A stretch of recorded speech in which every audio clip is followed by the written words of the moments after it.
Hi everyone, and just like that, we're at the end of the week, and what a busy week it's been. Certainly a lot of news around, especially about the outcome of the election, and we're not that much closer to knowing exactly what's happened with that, but we will bring the latest to you later in this program. But we're going to start with an update on a story from yesterday, and this reported by the PhuketExpress.com. In total, 35 people injured after a tour boat crashes into a pillar in Chalong, Phuket. And the people were from Russia, Ukraine, Kazakhstan, Hong Kong, China, and there were also some Thais. Only 2 people on the boat were not injured.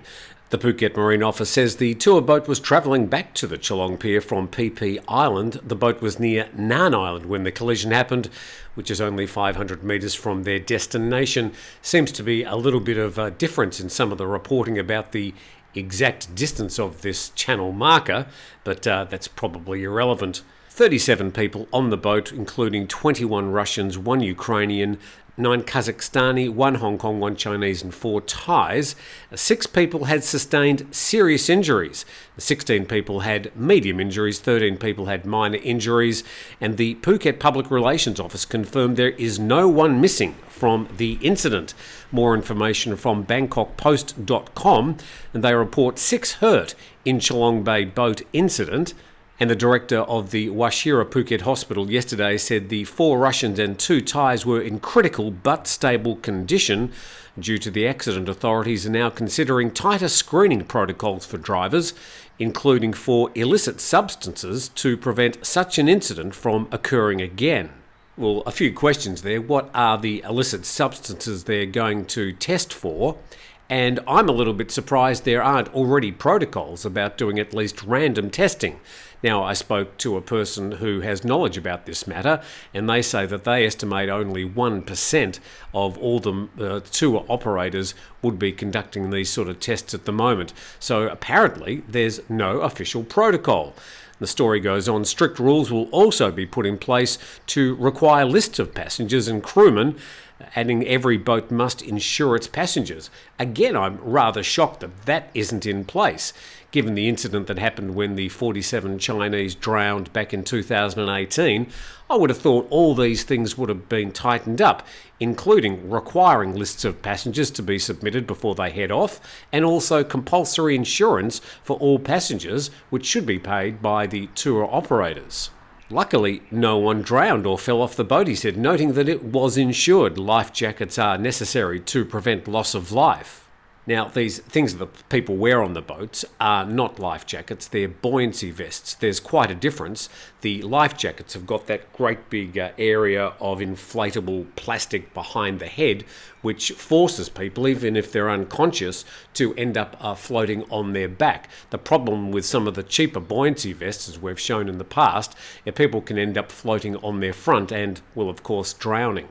And he said the office will today question the boat's mechanic and other relevant individuals. The captain will also be summoned for questioning as soon as his condition improves.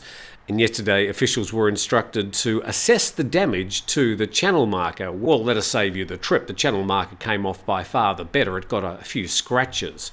And due to the incident, the Provincial Marine Office invoked Section 170, which suspends the operation of the boat, adding the boat must be checked by officials for safety before it can resume operation again. Well, I don't think they need to invoke anything. The boat's not going anywhere. Let's look at a few photos. And there's substantial damage to the front 3 or 4 metres of that boat, almost all the way back to the windows of the cabin. Yeah, that boat's going back to the fiberglass shop for many, many months. Clearly, there was a lot of damage, and wow, it really looks to me like they hit that channel marker at speed. And again, we can see the damage there all the way back to the cabin windows. The fact that it's still floating is somewhat of a miracle, and the boat there from Tanatip Marine. So that's the latest in that particular incident that happened around about 5:30 on Wednesday evening as that boat returned from copy P. Another follow-up to a story we reported yesterday, and we go to news.com.au, which is one of the Murdoch rags, and it felt like days a tourist rescued from a sewer in Thailand. An American tourist has been rescued from sewers in Thailand after wandering around underground for hours. It'd be fascinating to learn exactly how all these sewers are interlinked, but apparently they are, because he went down one part of the city and came up in another part. Jonathan Vaymayona says he fell into a manhole while walking back to his hotel in Pattaya, which is famous, according to the article, for its nightlife, sex industry, and has been dubbed Sin City. The 36-year-old was eventually heard calling for help, and speaking to a 26-year-old security officer, he said, "I was on my way to a convenience store for a drink when I suddenly heard a foreigner shouting. I looked around but didn't see anyone there, but when I looked at the pavement, I saw a man peeking up at me from the drain." And we've got some video there from Newsflare.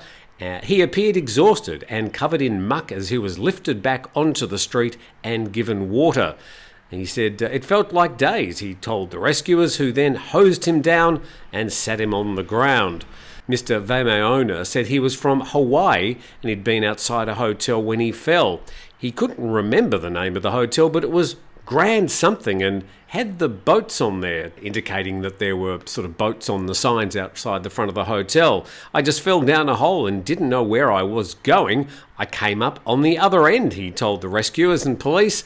According to Newsflare, the police said they discovered inconsistencies in Mr. Vaymayona's statements after verifying his entry documents. They said he was speaking in a confusing manner and claimed to be the head of athletes from Cambodia. Could be some truth to that, given that we've just seen the finish of the Southeast Asian Games in Cambodia. By the way, Thailand came second, if you're interested. But let's sort of see if there's more to that story. I suspect we might hear a bit more in coming days. Now, another story about Pattaya. This appeared in VN Express. Thailand bans sex workers from Pattaya Beach. Plenty of questions to be asked about this. Thai police have banned prostitution services on Pattaya Beach as part of a major crackdown to prevent crimes against foreign tourists. The tourist police on Wednesday announced sex workers were no longer permitted to stand along the beachfront in Pattaya to provide sex services to tourists. This reported by The Tiger. Now, The Tiger would have rewritten it from some other source. I don't know what the original source of this story is. If the police find them working there again, they will face heavy fines, said a policeman from the tourist police. Sex workers were never allowed to find clientele at the beach since all prostitution is technically illegal in Thailand. However, the law is rarely enforced in Pattaya, notorious for being one of the world's sex capitals. And finally, Pattaya Beach has recently turned into a hotbed of petty crimes after many foreign tourists complained they were robbed or attacked by sex workers while walking along the beach. So yes, the random thefts and random crime happens in places like Pattaya and any other busy tourist location around the world. And that report by vnexpress.net. Thank you for watching. Thank you for subscribing. If you haven't already subscribed, please do so. And a big thanks to our sponsors, 5 Star Marine, for a VIP charter trip off the island of Phuket. We heartily recommend 5 Star Marine, and there's a link in the description under this video. Friday, May the 17th, last day of the week, and tomorrow our last scheduled Saturday live program, so it'll just be me and you. Any of your questions and comments. We'll have a busy hour to try and get through as many topics as we can. And then on Sunday, we've got Grumpy Old Men, of course, with me and Steve. Sorry, Steve and I. I've got to get my grammar right. Another random story from Thai PBS World. Charter Court strikes down decree to delay enforcement of anti-torture laws. So the government sort of set aside or kicked the can down the road on these anti-torture laws earlier this year. Thailand's Constitutional Court voted 8-1 today, that's yesterday, to ditch the government's executive decree delaying the enforcement of the active prevention and suppression of torture and enforced disappearance until October the 1st. So they were kicking the can down the road without making any decision, leaving it to the next government. And the court ruled that the decree was unconstitutional as it does not comply with the Constitution. As a result of the ruling, the government's executive decree has been unenforceable since February the 22nd. I can smell a few lawsuits. And further down, a group of 99 mostly opposition MPs had submitted a motion to the House Speaker at the time, Chuan Ligpai, challenging the executive decree and the government's claim that it was not ready to enforce the anti-torture law due to a lack of budget and equipment. This story just sounds wrong in so many ways. The government decision to delay enforcement was also heavily criticised by both Thai and international human rights groups in the wake of several cases of enforced disappearance of people, most of whom were deemed to be a threat to national security for their anti-establishment views. Heaven forbid anybody disagreeing with the government, and one of the victims of enforced disappearance was a pro-democracy activist who was abducted by armed men outside his home in exile in Phnom Penh back on June the 4th, 2020. He has since not been seen. So some reinforcement there from the Constitutional Court to outlaw forced torture and disappearance. Astonishing. Now, just the latest on the election, and we go to Thai PBS World. Thailand's new coalition government taking shape, according to Peter. Interestingly, his Thai nickname is Tim. Move Forward Party's Peter Limjaroenrat said yesterday his 8-party coalition is taking shape, and whether more parties will join the coalition depends on the negotiating team he's set up. He said, the initial goal of the negotiating team is to find the optimal number that gives me stability, as well as making sure that we can work as a team. He was speaking at a crowded press conference at a Bangkok hotel. He announced the coalition partners, which have a combined 313 seats, and then further down, asked about his party's position on the lèse majesté laws, Peter said the issue had been debated countless times. It's very clear how we'll approach the relationship between monarchy and people of modern Thailand. This is certainly a bit of a sticking point between him and some of the other parties, and I'm sure there will be some sort of compromise that they'll come up to make sure that he can get the numbers. At the end of the day, it's about the numbers. The Peter-led coalition will prepare an innovative memorandum of understanding which will detail the joint agenda of the parties. It'll be published on May the 22nd to explain what the coalition government will do to solve the country's political, economic and social problems. So another 2 or 3 days before that document emerges, and Peter said the negotiations and transition team will sort out any differences among the coalition partners, ensure continuity of government and reduce risks and destabilising factors that could damage the country, the economy, the markets or the economic indicators. And moving on to an important story from nationthailand.com. One of the opposition parties before the election's biggest detractors was the veteran politician Wisanu Kriyanam. He's served with a Thaksin government. He served with the Palang Pracharat coalition for the last 3 or 4 years. And he spoke out. And Move Forward's coalition government is unsinkable, according to one of the deputy PMs. And with 313 MPs in the 500-seat House of Representatives, Move Forward's 8-party coalition is stronger than an iron ship, according to Wisanu Kriyanam yesterday. He was responding to the announcement by Move Forward earlier in the morning that the party would work with 7 other parties to form a governing coalition. I said before that the previous government was an iron ship. As Move Forward's coalition has more than half of the MPs in the lower house, it should be much stronger. So the previous coalition had, well, it sort of changed from time to time, but had a buffer of between about 2 and 10 MPs as a majority. This coalition has a majority of at least 63, and that's as of now. Move Forward will still need 63 votes from MPs who are not members of the coalition or senators to elect Peter as the next Prime Minister. So they're inching in that direction. There's still plenty of room over the next month or so. And the article goes on, Wisanu advised the coalition to build positive relations with opposition parties to gain their support before the vote to choose Thailand's next Prime Minister. The Election Commission is expected to announce the list of MPs within 60 days after the May 14 election. And after the MP list is announced, voting for Thailand's 30th Prime Minister will start, well, it says in 30 days. I think it should say within 30 days.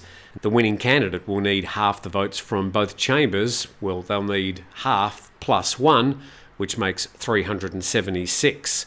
And when asked if a coalition of 8 parties was too many, Wisanu said the number did not matter as long as the leading parties approves. And then the best quote since the election: if they can form a coalition with 500 MPs, it would be even better. Definitely one of the best quotes. So probably good to have someone like Wisanu Kriyanam on side, and I'm pretty sure he'll be involved with some of the negotiations with the current opposition parties as they try and form the next government. And just finally today, from the Bangkok Post, as we move over to Myanmar, Myanmar arms imports total $1 billion since the coup. And it says Russia and China the main suppliers, but Thailand also a player, according to a new UN report. And the economy of Myanmar's in freefall, but its military has imported US $1 billion worth of weapons since seizing power in the 2021 coup and used them to commit atrocities. This according to a new UN report. Fighting's ravaged Myanmar since the coup, including renewed clashes with ethnic rebel groups, as well as the formation of dozens of People's Defence Forces now battling the junta. In its crackdown against dissent, the military's killed a minimum of 3,500 civilians, and the number of political prisoners has swelled to 20,000, according to a report, The $1 Billion Death Trade. It was issued on Wednesday. It added that at least $1 billion worth of weapons, dual-use technology, and materials used to manufacture weapons were brought in by the junta from the day of the coup on February the 1st, 2021, till December last year, primarily from suppliers in Russia, China, Singapore, India and Thailand. According to the report, the junta imported $406 million worth from Russia, $267 million from China. Indian companies and state-owned entities accounted for $51 million worth of goods. Companies based in Singapore provided an additional $254 million in supplies, while $28 million in equipment came from entities based in Thailand.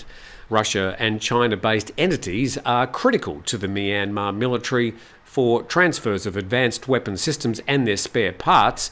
The imports have easily circumvented international sanctions prohibiting arms trade with Myanmar, according to Andrews.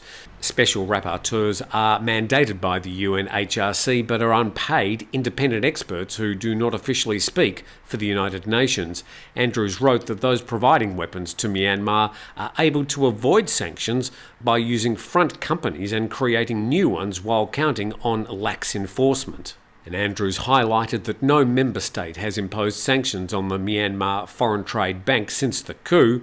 He said, "My findings demonstrate that the MFTB is not only important for receiving foreign currency, but is also being used extensively by the junta to purchase arms. It should be a prime target for international sanctions." That report in the BangkokPost.com. That's the end of our program for today. The end of our TNT for the week. We'll be with you live tomorrow from 9 a.m. with our, well, for now, the last of our Saturday morning live programs. And we've got Grumpy Old Men on Sunday with Steve. I really appreciate you watching. Hopefully you're a bit more up to date with things happening around Thailand. We look forward to seeing you next time.